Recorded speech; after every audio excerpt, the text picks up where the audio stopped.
I saw a speck way up there. Boy, he was coming like hell. And he came boiling out of that smoke. I didn't have to move that gun. I just swung it around and I let him have it.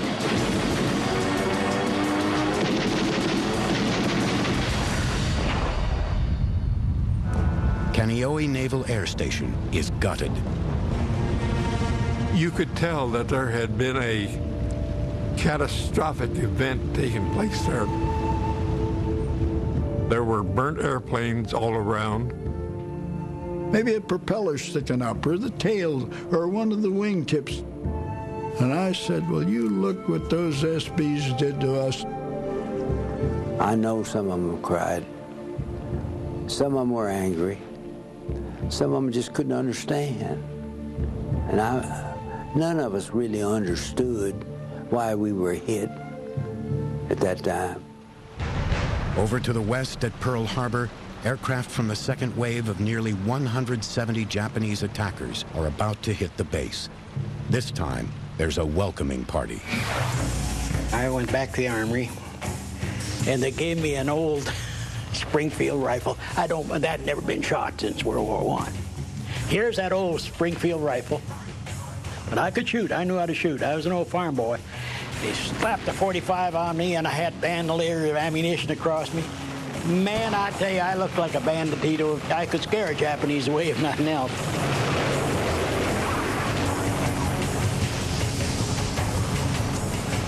Resistance on the ships is also better coordinated. The sky was very full of planes plus exploding shells. At times, it was just like a flock of birds. There were so many up there. A barrage of fire greets the next wave of Japanese aircraft. As we closed in, enemy anti-aircraft fire began to concentrate on us. Dark gray puffs burst all around. Suddenly, my plane bounced, as if struck by a club.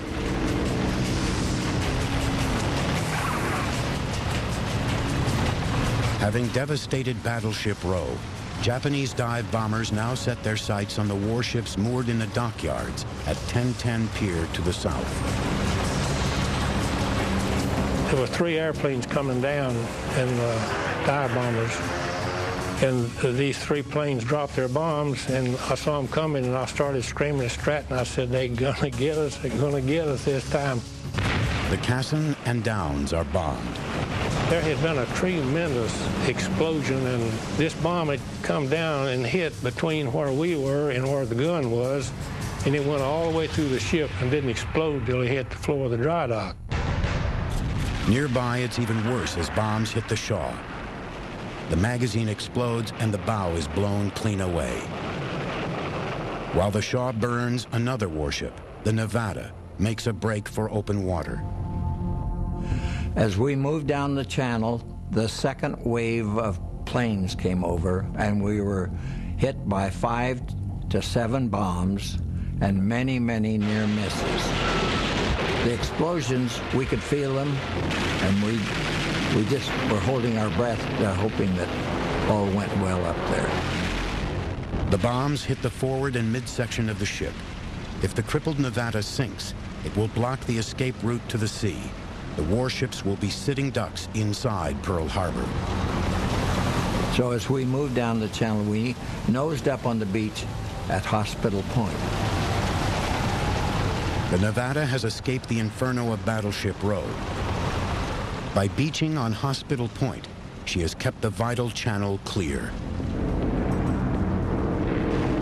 High above, the Japanese commander Mitsuo Fushida surveys the blazing naval base with satisfaction and waves his men home.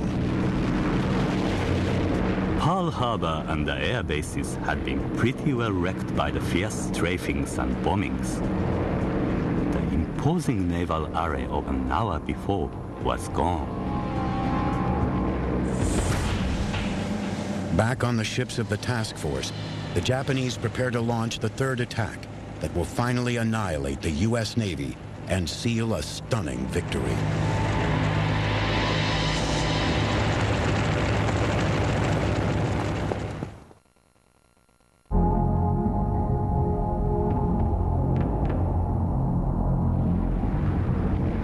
December 7th, 1941.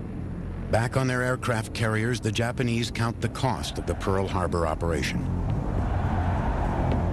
Less than 30 aircraft out of 350 have been lost.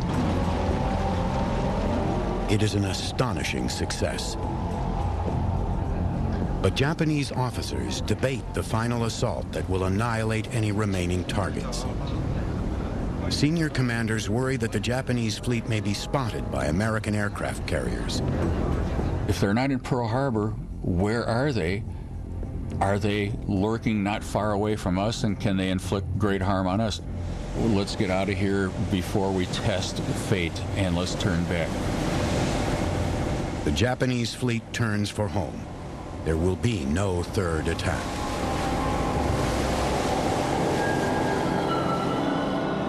Lieutenant Commander Sadao Shigusa writes, All of our crew were delighted to hear news of the victory and to be on the way home without a counterattack. While the Japanese run for home, back in Hawaii, the base is counting the cost of the attack. Kaneohe Naval Air Station lies in ruins. In Pearl Harbor, 1010 Pier has been hit, and Battleship Row has been devastated. We were rock bottom. Yeah, it was. Battleship Row was no more.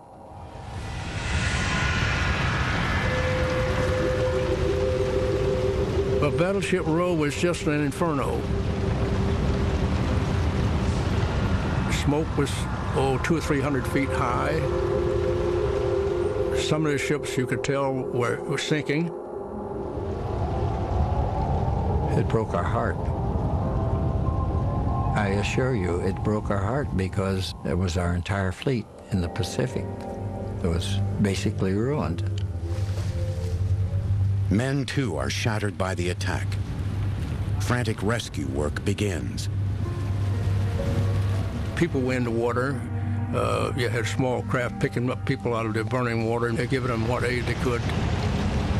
We were all up and down by the Oklahoma, by the Arizona, by the California, all up and down looking for people that need to be picked out of the water.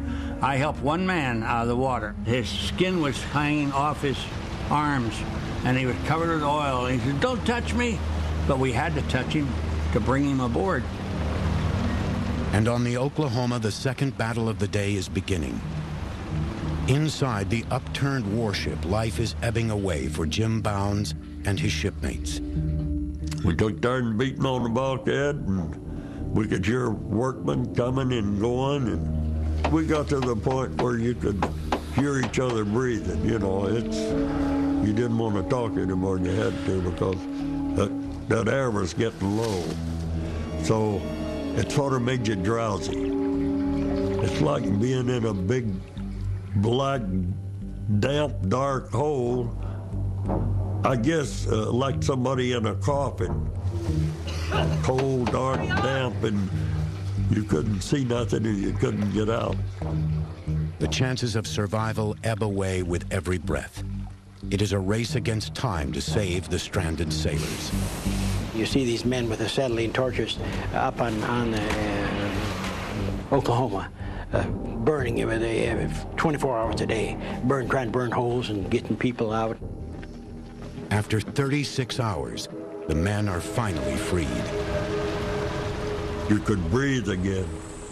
Then you looked around and all you saw was sunken ships and still bodies floating around. So it was kind of weird.